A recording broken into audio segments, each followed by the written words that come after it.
Dans ce vidéo du chapitre 38 de mes notes de cours, on va résoudre une première situation dans la section 3.7 de Séguin intitulée La mise à la terre.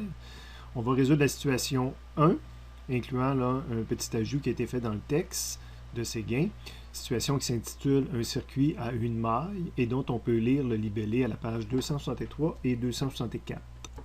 Après la première lecture, avant d'écrire nos données, on s'aperçoit que le petit ajout qui a été fait concerne la mise à la terre.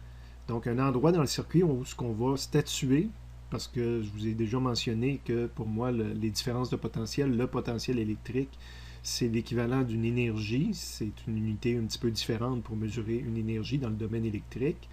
Une énergie potentielle. On avait vu que l'énergie potentielle mécanique, dans le cours de mécanique, l'énergie potentielle gravitationnelle dépendait du système de référence qu'on pouvait fixer la position y égale 0 à différents endroits dans un même problème et arriver à la même réponse. C'est un peu la même chose ici. L'endroit, on va déterminer, on va décider de l'endroit où on met le potentiel 0, puis ça pourrait être à des endroits différents, puis on arriverait à la même réponse à la fin. Donc le problème comme tel, on nous donnait un circuit électrique qui fait évidemment partie de la solution. On donnait quelques valeurs de base dans le circuit électrique, donc la force électromotrice de la pile 18 volts, les deux valeurs de résistance qui constituaient le circuit, donc une 2 ohms et une 4 ohms. Finalement, on arrivait avec les inconnus, on nous demandait de déterminer le seul courant qu'il y a dans le circuit, quelle est sa valeur, quel est son sens. De toute façon, on détermine toujours le sens si on veut en dessinant le circuit. Et on nous demandait également là, de donner le potentiel à différents points du circuit. Pas des différences de potentiel, mais vraiment de dire quel est le potentiel électrique à différents points du circuit. Ça va nous demander de déterminer où est le potentiel 0 éventuellement. Je commence toujours en redessinant mon circuit. Premier élément que je dessine, c'est ma pile. Et après ça, je commence à dessiner mon circuit pour aller dépenser mon énergie de l'autre côté. Donc la pile fournit du courant. On rencontre le point VA quand on étudie le dessin fourni par Séguin et on passe à travers la résistance R1. On rencontre le point de potentiel B après avoir traversé la résistance R1. On traverse la deuxième résistance et on rencontre deux points de potentiel VC, VD avant de revenir à la pile. Prenez le temps de comparer mon dessin avec celui qui était proposé par Séguin comme tel. Ma stratégie, c'est de répondre à la première question. Je cherche un courant dans un circuit qui ne possède qu'une seule maille. Si on fouille dans les résumés, je ne peux pas faire des lois de nœuds. Il n'y a pas de nœuds dans ce circuit-là. Même si j'ai des points de potentiel, ce ne sont pas des nœuds. Ce ne sont pas un endroit où il y a trois courants différents. Tout ce que je peux faire, c'est la loi de Ohm. Soit à une résistance, soit à l'autre, mais je ne connais pas le potentiel de chacune des résistances. Je ne connais pas les différences de potentiel aux bornes de chacune des résistances. Quand on veut connaître le courant qui est fourni par la pile, ce qui est le cas ici, parce que le courant I, c'est le courant principal, c'est le seul courant, donc ça c'est le courant qui est fourni complet par la pile, il suffit de remplacer tout le circuit qui est branché à la pile par une résistance équivalente. Donc, je vais remplacer tout le reste du circuit en dehors de la pile par une résistance équivalente, R1,2, qui va remplacer R1, R2 éventuellement. Faisant ça, là, je peux calculer le courant facilement en appliquant la loi d'Ohm. Delta V aux bornes d'une résistance est égal à la résistance fois le courant dans la résistance. Appliquer à ma situation, delta VR va correspondre à la force électromotrice, aux 18 volts. Le R1,2 n'est pas connu, multiplié par le I, que je cherche. Donc, j'ai une équation et deux inconnus. Je n'ai maintenant qu'à trouver une équation pour mon inconnu supplémentaire dans l'équation verte, c'est la résistance équivalente.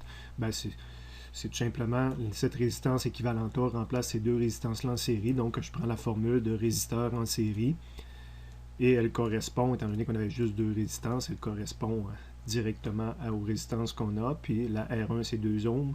L'autre, c'est 4 ohms. Évidemment, c'est des problèmes tellement simples que je pourrais tout faire ça sans calculatrice. Mais pour moi, deux équations à deux inconnus, le premier point d'interrogation est complété. Deuxième point d'interrogation, c'est plusieurs points d'interrogation. C'est le potentiel à quatre endroits différents dans le circuit. Pour ce faire, il faut que je fixe une mise à la terre. Personnellement, de la façon que je monte mes circuits, je vais avoir tendance à mettre ma mise à la terre. Donc, je l'ajoute sur mon circuit, dire la partie la plus basse de mon circuit, donc celle que je considère qui a le moins d'énergie, je vais la mettre à la terre. Et par défaut, ça fixe le potentiel électrique pour VD et pour VC. pense que c'est la prochaine étape que j'ai faite. Puis c'est pas une formule de physique, c'est tout simplement un choix de la position de la mise à la Terre, donc le choix de la mise à la Terre. Ça me fixe que VD va être égal à 0 volts. Donc j'ai déjà répondu à une première question. Évidemment, j'aurais pu mettre en vert immédiatement aussi en dessous que VC va être égal à 0 parce que tout ce conducteur-là va avoir le même potentiel. Le potentiel ne varie pas s'il n'y a pas une résistance pour le faire varier. Mais si je n'allume pas sur cette chose-là, je pourrais calculer le potentiel à VC en utilisant le potentiel d'un point par rapport à un autre. V final est égal au V initial plus la somme des delta V dans le chemin que je vais parcourir. Je l'ai modifié rapidement là, pour faire apparaître la forme définitive que j'utilise maintenant là, dans la nouvelle version du résumé que je vais vous fournir. Évidemment, j'applique cette équation-là à VC. Ben, mon V final, c'est VC. Mon V initial, c'est VD. Je pourrais écrire 0 également, mais si je ne fais pas de calcul, je peux laisser ça à VD. Plus aucune différence de potentiel, je ne traverse rien. Donc, plus 0, plus la différence de potentiel pour passer de D à C, ben, j'en ai pas, je ne traverse pas de résistance. Donc ici, j'avais, selon moi, 3 équations à 4 inconnues. Ici, 4 équations à 4 inconnues qui dit que VC est égal à 0, ce qu'on avait mentionné tout à l'heure. Donc j'ai 2 V de régler. On peut régler peut-être VB le prochain ou VA. Allons-y avec VA. Donc ça, c'est mon point final. Ça va être mon point initial qui est connu. Donc je vais appliquer encore une fois le potentiel d'un point par rapport à un autre pour VA. Donc, mon V final, c'est VA. Mon V initial, c'est VD. Évidemment, on vient de voir qu'il était égal à 0. On l'a fixé à 0. Plus les différences de potentiel que je rencontre pour passer de VD à VA. Mais je vais gagner du potentiel en passant à travers la pile plus 18 volts. Donc, 5 équations à 5 inconnues. La réponse, c'est 18 parce que VD fixe à 0. Finalement, je fais la même chose pour VB. Donc, je pourrais décider de passer de VA à VB ou de VD, VC à VB, l'un ou l'autre. Il y a plusieurs possibilités.